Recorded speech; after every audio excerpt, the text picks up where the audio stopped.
Hi நண்பர்களே, வணக்கம். நான் உங்கள் சூரிய பிரகாஷ் வர்மா. இது வரைக்கும் நம்மளுடைய யூடியூப் சேனலை நீங்கள் சப்ஸ்கிரைப் பண்ணலாம். இப்போவே சப்ஸ்கிரைப் பண்ணிக்கோங்க. பக்கத்திலே இருக்கக்கூடிய பெல் ஐக்கனை கிளிக் பண்ணி எனேபிள் பண்ணிக்கோங்க. அப்போ தான் நம்ம ஃபியூச்சரில் அப்லோட் பண்ணுற ஒவ்வொரு வீடியோவும் உங்களுக்கு நோட்டிஃபிகேஷன் மூலியமாக வந்து சேரும். இன்னைக்கு இந்த வீடியோவில் எதை பற்றி நம்ம பார்க்க போகிறோம்னு சொன்னால், direct speech and indirect speech. ஒரே வீடியோவில் உங்களுக்கு தேவையான அனைத்து கண்டென்ட்டையும் கொடுக்கணுன்றதுக்காக கொஞ்சம் லென்த்தானாலும் பரவாயில்ல, கண்டென்ட் கரெக்டாக கொடுக்கணுன்றதுக்காக பண்ணியிருக்கேன். நீங்கள் ஃபர்ஸ்ட் டைம் பாருங்க, ஒரு நோட் புக் எடுத்துக்கோங்க. நான் இதில் கொடுத்த இன்ஃபர்மேஷனை நோட் பண்ணிக்கோங்க. அட் த சேம் டைம் அது கொஞ்சம் புரிஞ்சதுக்கு அப்புறம் மறுபடியும் இந்த வீடியோவை பார்த்தீங்கன்னா உங்களுக்கு கிளாரிட்டி இன்னும் நல்லா கிடைக்கும். என்னுடைய வீடியோவை நீங்கள் செகண்ட் டைம் பாருங்கன்னு சொல்றது உங்களுக்கு நல்லா புரியும் அப்படின்றதுக்காக தான். வாங்க நண்பர்களே, இந்த வீடியோக்குள்ள போயிடுவோம். Direct speech and indirect speech என்பது எல்லா சென்டென்ஸ்க்கும் காமனா, அதாவது interrogative sentence, imperative sentence, declarative sentence, exclamatory sentence இருக்கு இல்லைங்களா?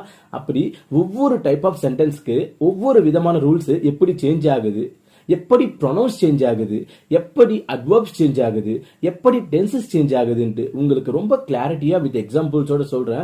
கடைசி வரைக்கும் நீங்க மிஸ் பண்ணாம இந்த வீடியோ பாருங்க. பக்கத்திலேயே இப்பவே சொல்றேன், ஒரு நோட் புக் வச்சுக்கோங்க. நான் இங்க கொடுக்கக்கூடிய இந்த இன்ஃபர்மேஷன் எல்லாத்தையுமே நீங்க ஒரு நோட் புக்ல எழுதிக்கிட்டீங்கன்னா வேற ஒரு ஓன் எக்ஸாம்பிள்ஸ் நீங்க பிராக்டிஸ் பண்ணும்போது கூட உங்களுக்கு சூப்பரா யூஸ் ஆகும். What is direct speech? இங்க பாருங்க, டைரக்ட் ஸ்பீச்னா டைரக்டா பேசுறது மட்டுமே இல்லைங்க. ஒரு எக்ஸாம்பிள் தரம் பாருங்க. ஒரு ரெண்டு பேருங்க ஸ்டூடெண்ட்ஸ் கான்வர்சேஷன் எடுத்துட்டு இருக்காங்க. ஒருத்தர் தனுஷ், இன்னொருத்தர் விஷால்.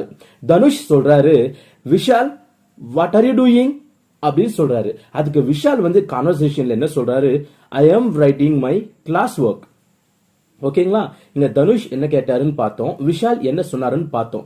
இங்க விஷால் சொன்ன அதே வார்த்தைகளை எந்த விதமான மாற்றமும் பண்ணாம நாம அப்படியே சொன்னதை எழுதிக்கிறோம். அதுதான் வந்து டைரக்ட் ஸ்பீச் சொல்றாங்க. For example, Vishal said I am writing my class work. Vishal சொன்னாரு, நான் கிளாஸ் ஒர்க் எழுதிட்டு இருக்கேன்ட்டு. இங்க அவர் சொன்ன வார்த்தைகளை, அவர் சொன்ன அதே வார்த்தைகளை பயன்படுத்தி யூஸ் பண்றோம். அந்த வார்த்தைகளை நம்ம இன்வெர்டட் காமாஸ்ல சொல்றோம். அந்த மாதிரி அவங்க சொன்ன விஷயத்த, அவங்க சொன்ன அதே வார்த்தைகளை பயன்படுத்தி நம்ம சொல்றத டைரக்ட் ஸ்பீச் சொல்லுவாங்க. அதுவே அவங்க சொன்ன இன்ஃபர்மேஷனை மட்டும் சொல்றோம், ஆனா அதே வேர்ட்ஸை யூஸ் பண்ண மாட்டோம். அதை தான் நாம reporting speech R indirect speech சொல்றோம். இங்க பாருங்க, அது எப்படி எழுதலாம். Vishal set that he was writing his class work. இங்க என்னென்ன சேஞ்ச் பண்ணோம்? விஷால் செட், இங்க இன்வெர்டட் காமாஸ் இருக்கு பாத்தீங்களா? இங்க காமா, இன்வெர்டட் காமா இருக்கு இந்த இடத்துல. இதை நம்ம ரிமூவ் பண்ணணும்னா இங்க ஒரு கன்ஜங்ஷன் யூஸ் பண்ணணும். சோ அந்த கன்ஜங்ஷன் தட். இங்க ஐ ஆம் இருக்கு. இந்த ஐ ஆம் யாரு? விஷால். சோ விஷாலுக்கு நாம என்ன சொல்றோம்னாக்கா ப்ரொனவுன் சேஞ்ச் பண்றோம். ஐ என்பது தன்னை பத்தி தானே சொல்லும் போது ஐன்னு சொல்றோம். இப்ப அவரை பத்தி நாம பேசும்போது அதுக்கு தேவையான ஒரு ப்ரொனவுனை சேஞ்ச் பண்ணிக்கிறோம். அது ஹி. ஓகேங்களா? இங்க வந்து ஆம் வந்து வாஸா மாறுது. ஐ ஆம், ஹி வாஸா மாறுது. Writing my class work, writing his class work. Okay, இந்த சென்டென்ஸ்ல பாத்தீங்கன்னா 4 சேஞ்சஸ் நடந்திருக்கு. ஒன்னு, இந்த காமா, இன்வெர்டட் காமாவை எடுத்துட்டு கன்ஜங்ஷன் தட் யூஸ் பண்ணிருக்கோம். அண்ட் ஆம வந்து வாஸா மாத்திருக்கோம். அண்ட் ஐ வந்து ஹியா மாத்திருக்கோம். இங்க பாத்தீங்கன்னா மை கிளாஸ் ஒர்க் அப்படின்னு இருக்கிறத ஹிஸ் கிளாஸ் ஒர்க் மாத்திருக்கோம். சோ இதுல என்னென்ன சேஞ்ச் பண்ணிருக்கோம்னு பாத்தீங்கன்னா, எக்ஸ்ட்ரா ஒரு கன்ஜங்ஷன் யூஸ் பண்ணோம், ப்ரொனவுன் சேஞ்ச் பண்ணோம், டென்ஸை வந்து சேஞ்ச் பண்ணோம், அண்ட் பங்க்சுவேஷனை எடுத்துட்டோம். முதல்ல நாம என்ன பண்ணணும்னா, ரிப்போர்ட்டட் ஸ்பீச்ல வந்து ரிப்போர்ட்டட் வெர்பை நம்ம எடுத்துக்கணும். ரிப்போர்ட்டட் வெர்ப்னா என்னன்னாக்கா, செட் இருக்குங்களா? செட் வந்து செட் தட்னு மாறும். அதே டோல்டுன்னு இருந்துச்சுன்னா டோல்டு டு, அது யாருக்கு சொன்னாங்க அப்படின்ற விஷயத்தை நாம சொல்லணும். Told to me, told to him, told to Raju, told to mother அப்படின்னு நம்ம மாத்துவோம். சோ இங்க வந்து செட் தட்னு சொன்ன இல்லீங்களா? அது தட் என்பது ஆப்ஷனல். எல்லா இடத்துலயும் யூஸ் பண்ண வேண்டிய அவசியமும் இல்ல, யூஸ் பண்ண வேண்டிய கட்டாயமும் இல்ல. ஓகேங்களா? இங்க பாருங்க, உங்களுக்கு இன்னொரு எக்ஸாம்பிள் தரேன். she said I like chocolate. இது வந்து டைரக்ட் ஸ்பீச்சிங்களா? இங்க இன்வெர்டட் காமாஸ் இருக்குங்களா? இந்த இன்வெர்டட் காமாஸ் எடுத்துட்டு நம்ம என்ன சொன்னோம், ஒரு கன்ஜங்ஷன் யூஸ் பண்ணணும். அந்த கன்ஜங்ஷன் என்ன வைக்கலாம்? she said that. இங்க டைரக்ட் சென்டென்ஸ் என்பதனால கன்ஜங்ஷனா வந்து that நம்ம யூஸ் பண்ணணும். ஓகே, ஐ என்பது இருக்கு. ஐ யார்? இங்க she. அப்போ sheக்கு ஐ ரீப்ளேஸ்மெண்ட் பண்றோம். ஐ வந்து ஷியா மாறுது. லைக் வந்து லைக்டு ஆகுது. சோ டென்ஸ் சேஞ்ச் பண்றோம். Next, chocolate. she said that she liked chocolate. இங்க பாத்தீங்கன்னா முதல்ல இன்வெர்டட் காமாஸ் தூக்கிட்டு கன்ஜங்ஷன் யூஸ் பண்ணிட்டோம், ப்ரொனவுன் சேஞ்ச் பண்ணோம், ஐ வந்து ஷியா மாத்திட்டோம், அண்ட் ஒரு டென்ஸ் சேஞ்ச் பண்ணோம். லைக் வந்து லைக்கடா மாத்திட்டோம். அப்போ இன்னொரு எக்ஸாம்பிள் பாருங்க, உங்களுக்கு நல்லா புரியும். she said I love the movie. I love the movie.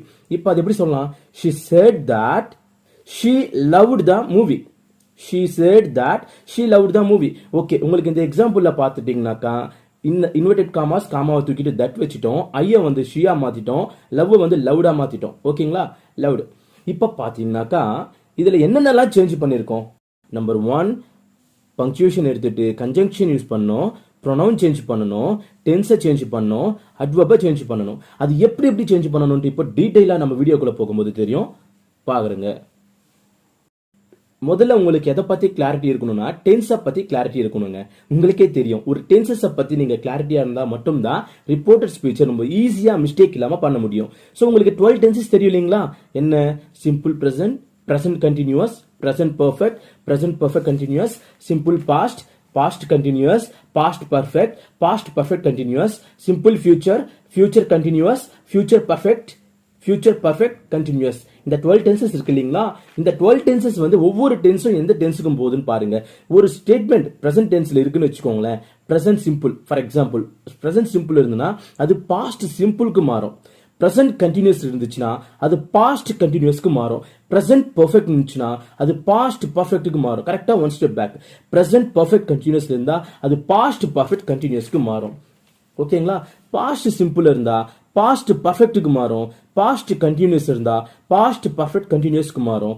Past பர்ஃபெக்ட்லயே இருந்தீங்கன்னா உங்களுக்கு இங்க எந்த விதமான டென்ஸ் இதை தாண்டி வெளியே போகாது. அதனால பாஸ்ட் பர்ஃபெக்ட் அப்படியே பாஸ்ட் பர்ஃபெக்டாவே இருக்கும்.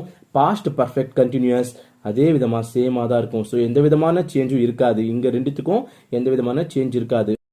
Future simple, future continuous, future perfect கண்டினியூஸை பொறுத்த வரைக்கும் அந்த சென்டென்ஸ்ல இருக்கக்கூடிய வில் என்பது நம்ம உட்டா மாத்திடணும். அவ்வளவுதாங்க. இந்த டென்ஸ் எப்படி மாறுதுன்னு உங்களுக்கு சொன்ன இல்லைங்களா? நீங்க இது வந்து சொன்னதை வச்சு நீங்க பிராக்டிஸ் பண்ணீங்கன்னா உங்களுக்கு நல்லா புரியுங்க. இந்த ரூல்ஸ் என்னன்னு மொத்தம் பாத்துக்கோங்க.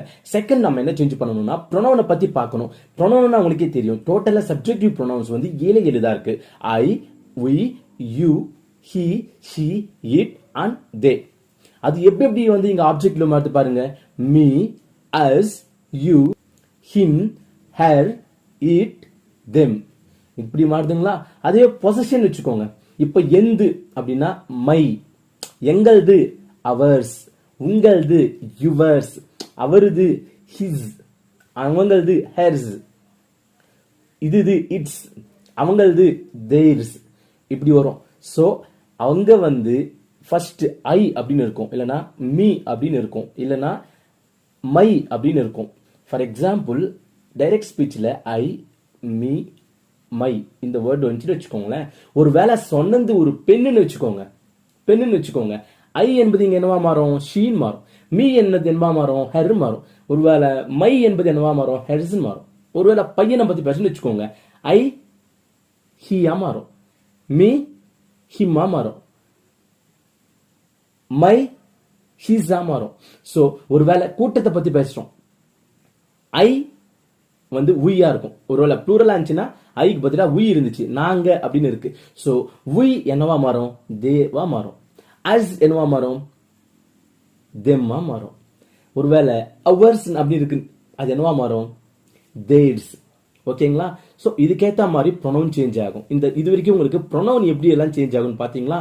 அட்வர்ப்ஸ் மாறுங்க. அட்வர்ப்ஸ் எப்படி மாறும்? இது மட்டும் நீங்க வந்து நான் மொத்தமே இங்க பிரசன்ட் பண்ணதுக்கு அப்புறமா ஒரு ஸ்கிரீன்ஷாட் எடுத்துக்கோங்க, அது உங்களுக்கு ரொம்ப யூஸ் ஆகும். இப்போ வந்து டைரக்ட் ஸ்பீச்ல வந்து this, these, here, thus, now, ago, today, tonight, yesterday, tomorrow, last week, last month, last year, next week, next year இதெல்லாம் வரும். இது என்னவா மாறும் பாருங்க. this, that மாறும். this, those, here, there, thus, so, now, then, ago, before, today, that day, tonight, that night, yesterday, the previous day, tomorrow, the next day, last week, the previous week, last month, the previous month, last year, the previous year, next week, the week after, next year, the year after. இப்படிதாங்க adverbs வந்து உங்களுக்கு direct ஸ்பீச்ல இருக்கிறது indirect ஸ்பீச்ல இப்படி மாறும். இதெல்லாம் எதுக்கு நான் தெரிஞ்சுக்கணும்னு கேட்டீங்கன்னா, இதெல்லாம் வந்து ரூல்ஸுங்க. இதெல்லாம் நீங்க வந்து இப்ப நான் சொன்னதெல்லாம் ஸ்கிரீன்ஷாட் எடுத்து வச்சுக்கோங்க. நான் கடைசியா எக்ஸாம்பிள் சொல்லும்போது இதனால தாங்க சேஞ்ச் ஆகும். சோ டென்சஸ் ஒரு ஸ்டெப் பேக் ஆகும், தெரிஞ்சுக்கிட்டீங்களா? ரெண்டாவது என்ன, ப்ரொனவுன் சேஞ்ச் ஆகும். எதை பொறுத்து சேஞ்ச் ஆகும்? அங்க இருக்கக்கூடிய பர்சனை பொறுத்து ப்ரொனவுன் சேஞ்ச் ஆகும். அடுத்து என்ன சேஞ்ச் ஆகும்? அட்வர்ப் என்பது சேஞ்ச் ஆகும். இப்போ கன்ஜங்ஷன் எப்படி யூஸ் பண்ணணும்னு பார்ப்போம். ஒரு இடத்துல காமா இல்ல இன்வெர்டட் காமாஸ் இருக்கும். இது ரெண்டுத்தையும் நீக்கிட்டு அந்த இடத்துல நாம ஒரு கன்ஜங்ஷன் யூஸ் பண்ணணும்னு சொன்னேன். அது எப்படின்னா பாருங்க, உங்களுக்கு டோட்டலா வந்து 4 டைப்ஸ் ஆஃப் சென்டென்சஸ் இருக்குன்னு சொன்னேன். ஆல்ரெடி நம்ம வீடியோல சொல்லியிருப்போம். Declarative sentence, interrogative sentence, imperative sentence, exclamatory sentence.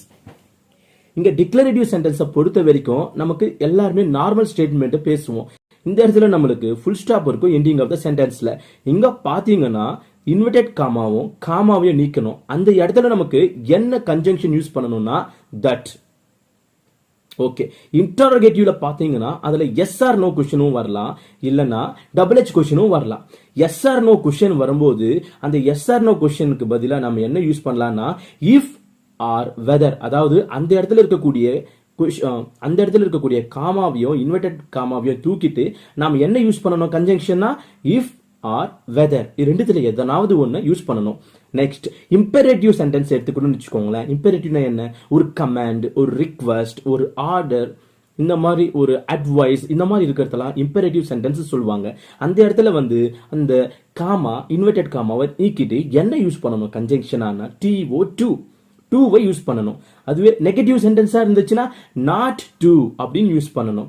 ஒருவேளை எக்ஸ்கிளமேட்டரி சென்டென்ஸ், ஒருவேளை சென்டென்ஸ் எக்ஸ்கிளமேட்டரியா இருந்துச்சுன்னா அந்த இடத்துலயும் வந்து காமாவையும் இன்வெர்டட் காமாவையும் நீக்கிட்டு அந்த இடத்துல என்ன நம்ம கன்ஜங்ஷனை யூஸ் பண்ணணும்னா தட். என்ன யூஸ் பண்ணணும்? தட்.